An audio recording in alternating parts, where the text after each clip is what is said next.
नालंदा, ये नाम सुनते ही दिमाग में ज्ञान, इतिहास और हाँ, एक बहुत बड़ा रहस्य कौंध जाता है ना? ये दुनिया की सबसे पुरानी यूनिवर्सिटीज में से एक थी। सोचिए, एक ऐसा लाइट हाउस जो सदियों तक पूरी दुनिया को रोशनी दिखाता रहा और फिर अचानक खंडहर में बदल गया। तो आज हम सब मिलकर इसी ऐतिहासिक रहस्य की तह तक जाने वाले हैं। अक्सर जब भी यूनिवर्सिटी की बात होती है तो लोगों के मन में यूरोप का नाम आता है, सही कहा ना? पर मजे की बात देखिए, यूरोप की जो पहली यूनिवर्सिटी थी, बोलोग्ना, उससे भी लगभग 600 साल पहले भारत में नालंदा ज्ञान का एक बहुत बड़ा, मतलब बहुत ही बड़ा सेंटर बन चुका था।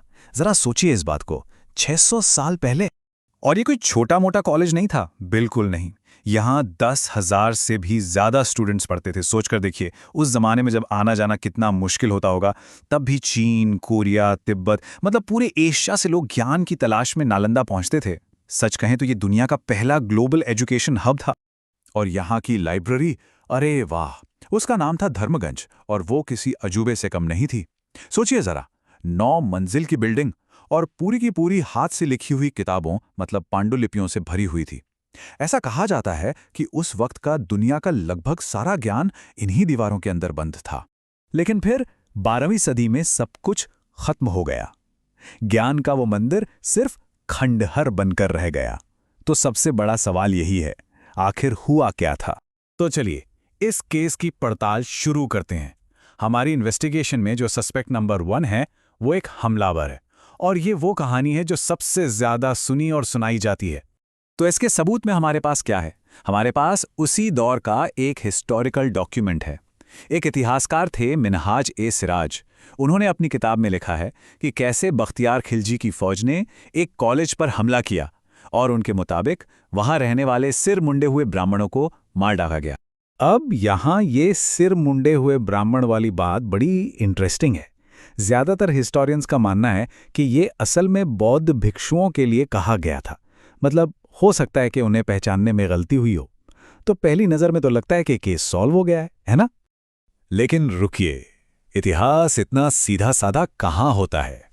कहानी में एक जबरदस्त ट्विस्ट तब आता है जब एक नया और काफी हैरान करने वाला गवाह सामने आता है, और उसकी गवाही पूरी तस्वीर ही बदल देती है। देखिए, हमले के करीब करीब 40 साल बाद धर्म स्वामिन नाम के एक तिब्बती मोंग नालंदा पहुंचे, और उन्होंने जो देखा और जो लिखा, उसने इस कहानी को और भी पेचीदा बना दिया। तो उन्होंने देखा क्या?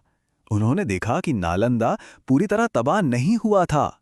वहां अब भी 90 साल के एक सीनियर मॉन्क राहुल श्रीभद्र के अंडर में 70 भिक्षु पढ़ाई कर रहे थे।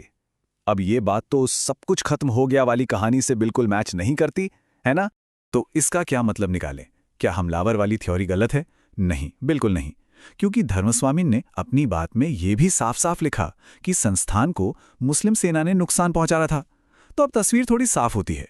मतलब तबाही तो हुई थी, पर शायद पूरी तरह से नहीं। कुछ हिस्सा बच गया था। चलिए अब अपनी इन्वेस्टिगेशन में दूसरे सस्पेक्ट की तरफ चलते हैं। और यह सस्पेक्ट कोई इंसान नहीं है, बल्कि एक कहानी है, एक मिथक जो घटना के सदियों बाद सामने आया। यहां जरा टाइम गैप पे ध्यान दीजिए। खिलजी का हमला हुआ 1193 में। चश्मदीद गवाह धर्मस्वामिन पहुंचे 1234 में। और ये जो दूसरी कहानी है, ये लिखी गई 1608 में। मतलब घटना के 400 साल से भी ज्यादा बाद। ये बहुत बड़ा गैप है।